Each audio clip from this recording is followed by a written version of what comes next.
I want you to, for a moment, think about playing a game of Monopoly. Except in this game, that combination of skill, talent, and luck that help earn you success in games as in life has been rendered irrelevant because this game's been rigged, and you've got the upper hand. You've got more money, more opportunities to move around the board, and more access to resources. And as you think about that experience, I want you to ask yourself, how might that experience of being a privileged player in a rigged game change the way that you think about yourself and regard that other player? So, we ran a study on the UC Berkeley campus to look at exactly that question. We brought in more than 100 pairs of strangers into the lab, and with the flip of a coin, randomly assigned one of the two to be a rich player in a rigged game. They got 2 times as much money. When they passed go, they collected twice the salary, and they got to roll both dice instead of one, so they got to move around the board a lot more. And over the course of 15 minutes, we watched through hidden cameras what happened. And what I want to do today for the first time is show you a little bit of what we saw. You're going to have to pardon the sound quality in some cases because, again, these were hidden cameras, so we've provided subtitles. How many 500s did you have? Just one. Are you serious? Yeah. I have 3. I don't know why they gave me so much. Okay, so it was quickly apparent to players that something was up. One person clearly has a lot more money than the other person, and yet, as the game unfolded, we saw very notable differences and dramatic differences begin to emerge between the two players. The rich player started to move around the board louder, literally smacking the board with their piece as he went around. We were more likely to see signs of dominance and nonverbal signs of displays of power and celebration among the rich players. All right, we had a bowl of pretzels positioned off to the side. It's on the bottom right corner there. That allowed us to watch participants' consumatory behavior. So we're just tracking how many pretzels participants eat. Are those pretzels a trick? I don't know. Okay, so no surprises. People are on to us. They wonder what that bowl of pretzels is doing there in the first place. One even asks, like you just saw, is that bowl of pretzels there as a trick? And yet, despite that, the power of the situation seems to inevitably dominate, and those rich players start to eat more pretzels. I want to try pretzels. I love pretzels.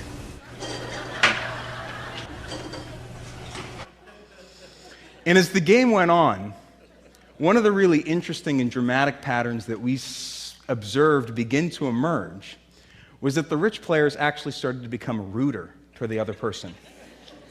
Less and less sensitive to the plight of those poor players, and more demonstrative of their material success. More likely to showcase how well they're doing. I have some money. I have money for everything. You owe me $24 before. Lose all your money soon. I don't buy it. I mean, I have so much money. I have so much money it takes me forever. I'm gonna buy out this whole board. You're gonna run out of money soon. I'm pretty much untouchable at this point. Okay, and here's what I think was really interesting, is that at the end of the 15 minutes, we asked the players to talk about their experience during the game. And when the rich players talked about why they'd inevitably won in this rigged game of Monopoly,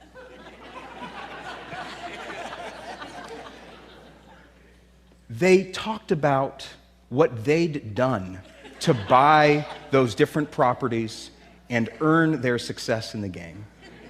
And they became far less attuned to all those different features of the situation, including that flip of a coin that had randomly gotten them into that privileged position in the first place.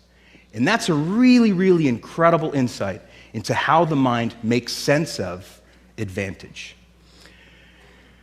Now, this game of Monopoly can be used as a metaphor for understanding society and its hierarchical structure, wherein some people have a lot of wealth and a lot of status, and a lot of people don't.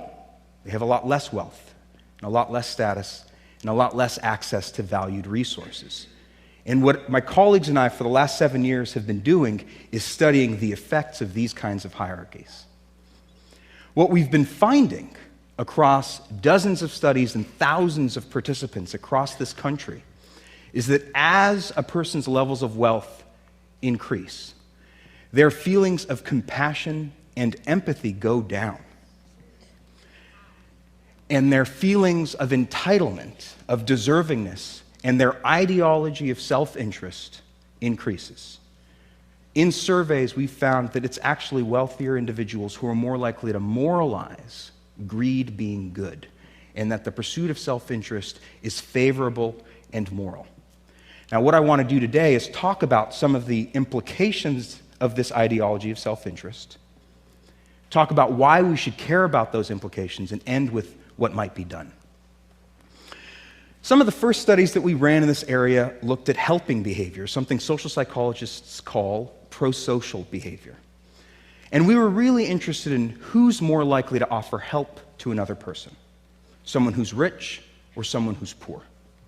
In one of the studies, we bring in rich and poor members of the community into the lab and give each of them the equivalent of $10.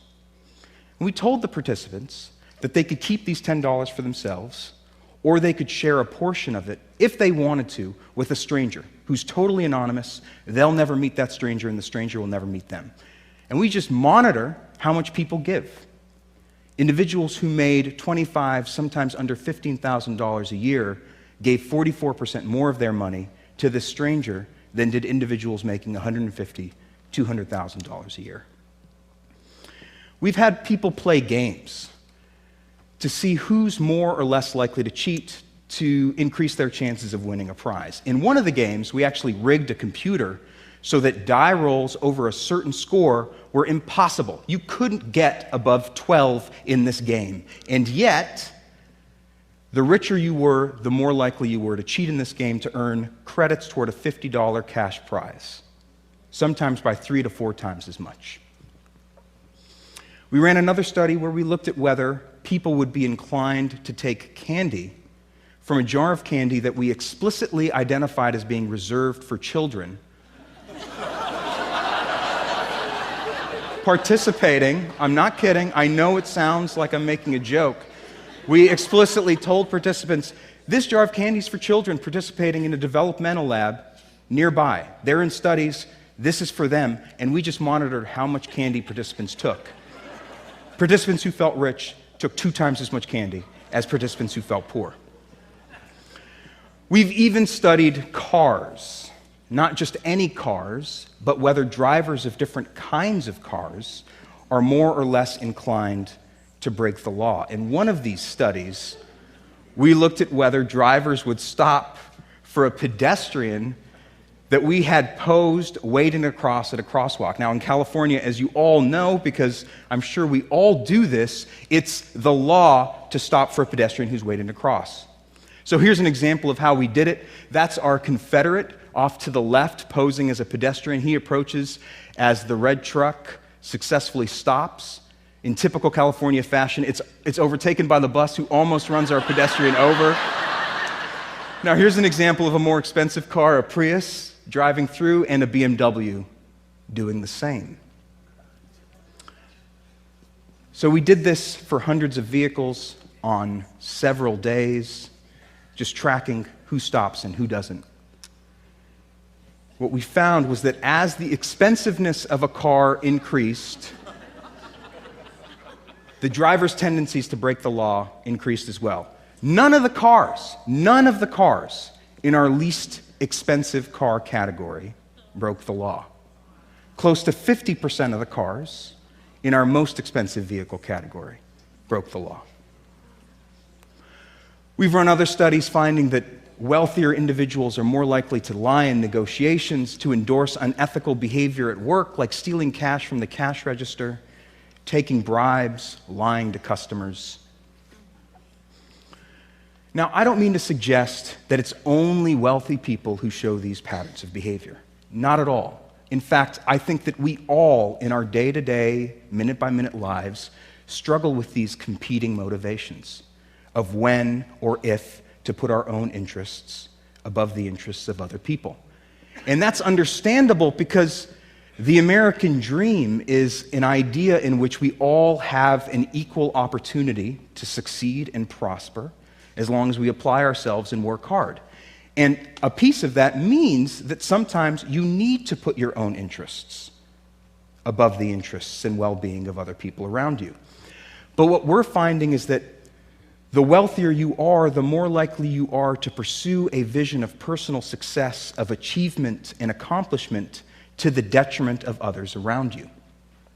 Here I've plotted for you the mean household income received by each fifth and top 5% of the population over the last 20 years. In 1993, the differences between the different quintiles of the population in terms of income are fairly egregious. It's not difficult to discern that there are differences. But over the last 20 years, that significant difference has become a Grand Canyon of sorts between those at the top and everyone else. In fact, the top 20% of our population own close to 90% of the total wealth in this country. We're at unprecedented levels of economic inequality. What that means is that wealth is not only becoming increasingly concentrated in the hands of a select group of individuals, but the American dream is becoming increasingly unattainable for an increasing majority of us. And if it's the case, as we've been finding, that the wealthier you are, the more entitled you feel to that wealth, and the more likely you are to prioritize your own interests above the interests of other people and be willing to do things to serve that self-interest, well, then there's no reason to think that those patterns will change. In fact, there's every reason to think that they'll only get worse. And that's what it would look like if things just stayed the same at the same linear rate over the next 20 years. Now, inequality, economic inequality, is something we should all be concerned about, not just because of those at the bottom of the social hierarchy, but because individuals in groups with lots of economic inequality do worse. Not just the people at the bottom, everyone. There's a lot of really compelling research coming out from top labs all over the world showcasing the range of things that are undermined as economic inequality gets worse. Social mobility, things we really care about, physical health, social trust, all go down as inequality goes up. Similarly, negative things in social collectives and societies. Things like obesity and violence, imprisonment and punishment are exacerbated as economic inequality increases. Again, these are outcomes not just experienced by a few, but that resound across all strata of society. Even people at the top experience these outcomes. So, what do we do? This cascade of self-perpetuating, pernicious, negative effects could seem like something that's spun out of control, and there's nothing we can do about it. Certainly nothing we as individuals could do. But in fact, we've been finding in our own laboratory research that small psychological interventions, small changes to people's values, small nudges in certain directions can restore levels of egalitarianism and empathy. For instance, reminding people of the benefits of cooperation or the advantages of community cause wealthier individuals to be just as egalitarian as poor people. In one study, we had people watch a brief video, just 46 seconds long, about childhood poverty that served as a reminder of the needs of others in the world around them. And after watching that, we looked at how willing people were to offer up their own time to a stranger presented to them in the lab who was in distress. After watching this video, an hour later, rich people became just as generous of their own time to help out this other person, a stranger, as someone who's poor, suggesting that these differences are not innate or categorical, but are so malleable to slight changes in people's values and little nudges of compassion and bumps of empathy.